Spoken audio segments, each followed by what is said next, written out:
పరిశుభ్రత మన culture అవ్వాలన్నదే CM Chandrababu ఆలోచన అన్నారు డిప్యూటీ సీఎం పవన్ కళ్యాణ్.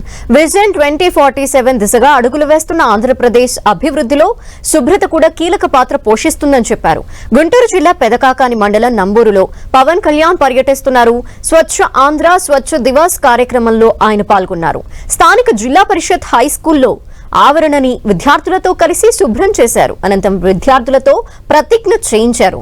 స్థానిక జిల్లా పరిషత్ ప్రభుత్వ ఉన్నత పాఠశాలలో తెలుగు తల్లి సరస్వతి విగ్రహాలని ఆవిష్కరించారు. శుభ్రత అంటే ముఖ్యంగా మనకి కరోనా లాంటి పరిస్థితులు వచ్చినప్పుడు శుభ్రత ఎంత అవసరం అనేది మహమ్మారులు వచ్చినప్పుడు అర్థమవుతూ ఉంటుంది.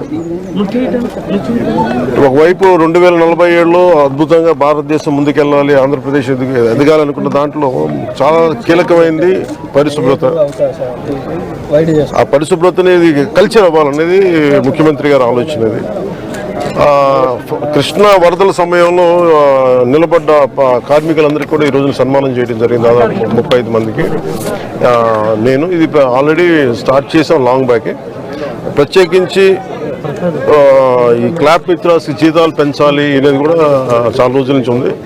క్లాప్ మిత్ర జీతాలు రావడానికి కూడా ఆ రోజు మేము ప్రిన్సిపల్ సెక్రటరీ శశిభూషణ్ గారు ఉన్నారు, మొత్తం వీళ్ళందరి దగ్గర నుంచి తీసుకొని ముందుకు తీసుకెళ్లి క్లాప్ మిత్ర సకాలంలో జీతాలు గత ప్రభుత్వంలో బకాయిలు ఉన్న జీతాలను కూడా వెంటనే చెల్లించడం జరిగింది.